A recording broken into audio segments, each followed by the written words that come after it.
Bonjour, je suis Mexaline et je travaille pour la plateforme monsitevoyance.com. Aujourd'hui, je vais te parler du prochain sabbat païen qui aura lieu ce 21 mars. Il s'agit d'Ostara, qui représente l'arrivée du printemps. Pour commencer, je vais d'abord te raconter la légende d'Éostre, la déesse du printemps et de la fertilité. Éostre aimait beaucoup les enfants et il lui rendait bien, puisqu'il la suivait partout où elle allait. Elle aimait chanter, leur raconter des histoires féeriques. Un jour, alors qu'elle était assise dans le jardin, avec plusieurs enfants, un joli oiseau vient se poser sur sa main.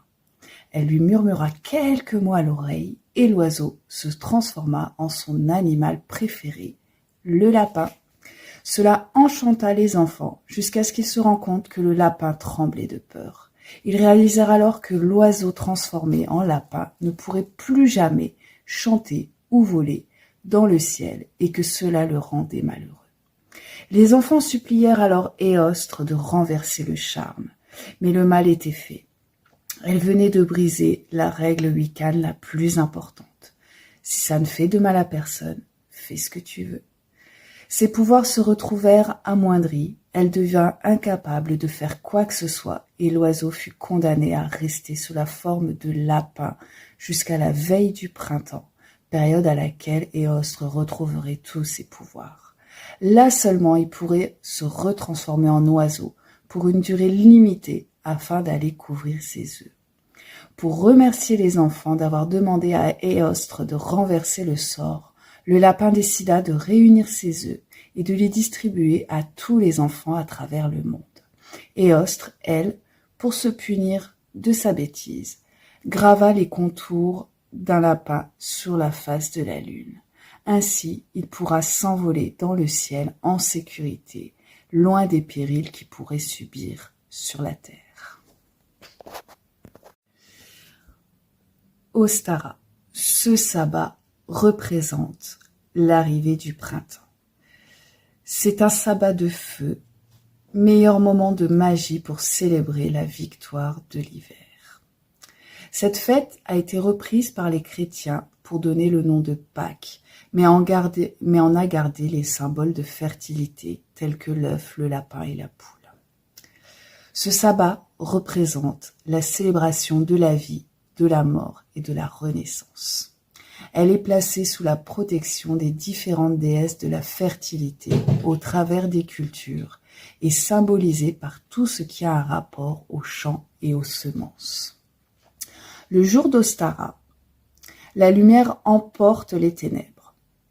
C'est pourquoi on le fête au moment de l'équinoxe de printemps, car le jour et la nuit sont égaux. C'est l'époque des commencements, le temps d'agir, de semer des incantations pour récolter des grains.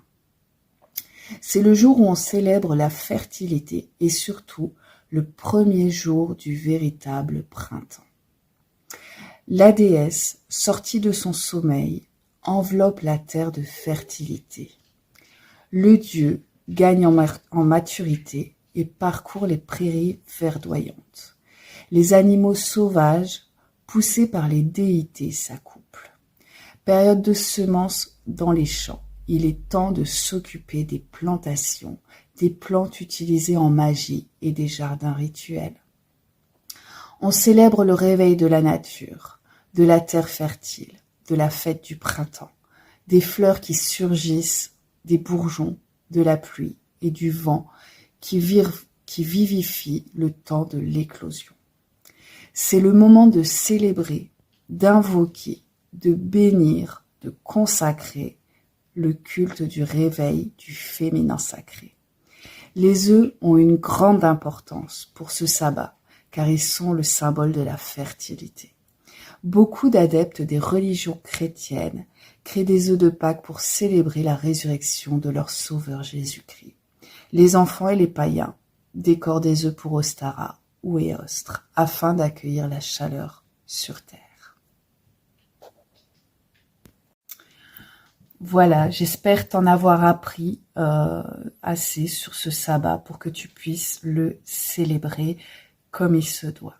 Je te mets à la fin de cette vidéo quelques petites fiches qui pourront justement t'aider dans ta création, dans ta célébration du sabbat, si tu le souhaites. En tout cas, cela fut un plaisir pour moi de te raconter l'histoire du sabbat d'Ostara.